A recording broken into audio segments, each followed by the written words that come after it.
we discuss some examples in this video. Sixth example is if C divides A and C divides B and A by C, B by C, GCD of these two is 1, where A, B, C are non-zero integers, then prove that GCD of A and B will be C. तो आपको ये prove करना है। तो देखो कैसे prove करोगे, given देखो क्या क्या है। C A को भाग कर रहा है, so there exist integers A1 such that A को हम कैसे लिख सकते हैं, C टाइम्स A1 लिख सकते हैं ना, जहां पे A1 क्या है, कोई भी इंटीजर है। इसी तरह से C क्योंकि B को भाग कर रहा है, सो देयर एग्जिस्ट इंटीजर से B1 सच दैट B को हम कैसे लिख सकते हैं, C into some integer B1, ऐसे लिख सकते हैं। अब आपको ये गिवन है कि A बाय C और B बाय C का जो GCD है वो 1 है, तो इसका मतलब GCD की डेफिनेशन से there exist integers x and y such that A by C into x plus B by C into y किसके बराबर आएगा, 1 के। इसको C से मल्टीप्लाई कर लो पूरे को, तो आपके पास क्या आ गया, ax plus by equal to C आ गया। आपको निकालना क्या है, आपको निकालना है A और B का GCD C होगा, ये आपको निकालना है, ठीक है ना। तो इसका मतलब A और B को क्या क्या भाग करेगा, पहले हम वो निकालें और फिर बाकी चीजें डिस्कस करें। तो यहां से आपके पास फिर वापस यहां आ जाओ, आपके पास C से मल्टीप्लाई करने के बाद ax plus by equal to C आ चुका है। A की वैल्यू आपकी C A1 है, B की वैल्यू C B1 है। ये वैल्यू जो है हम यहाँ पे पुट कर सकते हैं, लेकिन उससे पहले एक चीज और देखो, आपको GCD निकालना है A और B का। मान लो वो GCD D है, अगर D जो है वो GCD है A और B का, तो D जो है वो A को भी भाग करेगा बाय डेफिनेशन, और D B को भी भाग करेगा। सो D will also divide AX plus BY। इसका मतलब AX प्लस BY की वैल्यू तो C है, तो D विल डिवाइड C, ठीक है। तो D जो है वो C को भाग करेगा। अब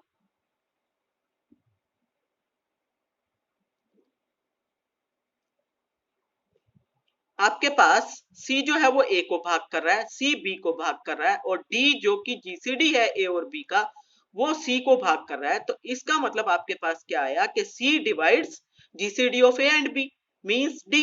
अब D C को भाग करे और C D को भाग करे तो दोनों बराबर हो गए ना। ये रिजल्ट जो है कि C जो है वो GCD ऑफ A B को भाग करेगा, ये हम पहले भी कई बार यूज कर चुके हैं। तो वहां से रिकॉल करो, रिमार्क था आपके पास कि अगर दो नंबर्स को एक नंबर भाग कर रहा है C, तो वो नंबर उन दोनों नंबर के GCD को भी भाग करेगा, mean C will divide D। और जब ये दोनों रिजल्ट आ गए तो C is equal to D and hence GCD of A and B is equal to D आ जाएगा। D या यूं कहो कि C, D और C बराबर है ना, D कहो या C कहो एक ही बात है। सो आपको तो C ही प्रूव करना था। So this proves the result. अब एग्जांपल 7 देखो, find the positive integers a and b satisfying ab equal to 20, gcd of a and b equal to 20 and lcm of a and b equal to 840। ये square bracket लगी हुई है तो LCM है, ये round bracket लगी हुई है तो जीसीडी है, ठीक है ना। तो दोनों कंडीशन एक साथ सेटिस्फाई होनी चाहिए। अब जीसीडी ऑफ ए और बी 20 दे रखा है, तो जीसीडी दोनों नंबर को भाग करता है, इसका मतलब 20 will divide A and 20 will divide B. So A की वैल्यू क्या हो जाएगी, 20 का कोई मल्टीपल मींस 20 इंटू एक्स, और बी की वैल्यू क्या हो जाएगी, 20 का मल्टीपल मींस 20 इंटू वाई। जहां पे एक्स और वाई कैसे इंटीजर्स है, जिनका जीसीडी कैसा है, 1 है, ठीक है ना। क्यों, क्योंकि ये तो ग्रेटेस्ट आपके पास कॉमन डिवाइजर था। आपने पहले से एक थ्योरम की थी कि अगर ए और बी का जीसीडी डी हो और मैं डी से दोनों जगह भाग कर दूं तो उन नंबर्स का जीसीडी क्या आ रहा था, 1 आ रहा था। तो अब अगर मैं 20 से इसको भाग कर दूं, a बाई 20 निकालूं तो x आएगा ना, और b बाई 20 निकालूं तो y आएगा। तो a बाई 20 और b बाई 20 का जीसीडी 20 बाई 20 मींस 1 आएगा। सो x और y का जीसीडी क्या हो गया, 1 हो गया। अब आपके पास LCM of A and B 840 दे रखा है। आपको एक रिजल्ट पता है कि दो नंबर्स का प्रोडक्ट इक्वल होता है GCD of the numbers into LCM of those numbers. तो इट मींस a की वैल्यू 20x, b की value 20y, GCD of a and b that is 20, और एलसीएम 840। सारी वैल्यू पुट कर दी तो x और y क्या आ गया, 42 आ गया काटने के बाद, ठीक है। अब आपको x और y ऐसे दो नंबर चूज करने हैं जिनका प्रोडक्ट 42 हो और जिनका जीसीडी 1 हो, मतलब जिनमें आपस में कोई कॉमन फैक्टर ना हो, ठीक है। तो उस केस में आपके पास देखो किस तरीके से आएगा, कौन कौन से नंबर, क्या क्या चॉइसेस हमारे पास आती हैं। अगर मैंने x को 1 ले लिया तो y आएगा 42। ठीक है, दोनों का जीसीडी 1 है, 1 का और 42 का, ये कंडीशन भी सेटिस्फाई हो गई। अगर मैंने x को 2 लिया तो y की वैल्यू क्या आएगी 21, और 2 और 21 का जीसीडी भी क्या है 1 है। फिर x को मैंने मान लो 3 लिया तो y की वैल्यू क्या आ गई यहां से 14, 3 और 14 का जीसीडी भी क्या है 1 है। फिर अगर मैंने x की वैल्यू यहाँ पे 4 तो इसको डिवाइड ही नहीं करता 42 को, फिर 5 भी डिवाइड नहीं करता तो 6 लूं। x को अगर 6 लिया तो y की वैल्यू 7 आई, 6 और 7 का जीसीडी भी क्या है 1 है। अब अगर मैं वापस से 7 लेती हूँ x को तो y की वैल्यू 6 आ जाएगी। अगर मैंने वापस से आपके पास इसी तरह से अगर मैं चलती जाऊं और तो कोई इसके डिवाइजर बन ही नहीं रहे ना 42 के, तो वापस आपके पास कौन कौन सी वैल्यू आ सकती है उल्टी, मींस जो y की वैल्यू है वो x की बन जाएंगी, जो x की है वो y की बन जाएंगी। तो हमारे पास कोई हम फिक्स नहीं कर रहे कि x कौन सा है और y कौन सा, तो इसलिए आप एक ही बार x और y का ऐसा मल्टीपल कंसीडर कर सकते हो। अब 1 से फ्रॉम 1, 1 मींस x और y का जीसीडी, क्योंकि आपके पास 1 है और a की वैल्यू क्या थी 20x, b की वैल्यू 20y, तो a की वैल्यू देखो क्या क्या हो जाएगी, यहां से x की वैल्यू पुट करो, 1 पुट किया आपने तो a की वैल्यू 20 हो गई, b की वैल्यू, y की वैल्यू अब 42 लिखोगे तो 840 आएगी ना। दूसरा केस लो, x की 2 और y की 21, x की 2 ली तो ये 40 और y की 21 ली तो ये 420। इसी तरह से x की 3 लोगे तो 60 और y की 14 लोगे तो 280, x की 6 लोगे तो a की वैल्यू 120, y की 7 लोगे तो b की value 140। So these are the required numbers. तो आपको इस तरह का क्वेश्चन जो है एक्सरसाइज में भी मिलेगा, तो सेम टाइप से आप कर सकते हो। ठीक है, अब नेक्स्ट एग्जांपल देखो, prove that there are no pair of integers x y satisfying x plus y equal to 100 and GCD of x and y equal to 3। मतलब ये दोनों कंडीशन एक साथ सेटिस्फाई करें ऐसे कोई एक्स वाई इंटीजर नहीं है। इफ पॉसिबल, मान लो एक्स वाई इंटीजर इस तरह के हैं, तो उस केस में आपके पास दोनों कंडीशन x प्लस वाई 100 होना चाहिए, x और y का जीसीडी 3 होना चाहिए।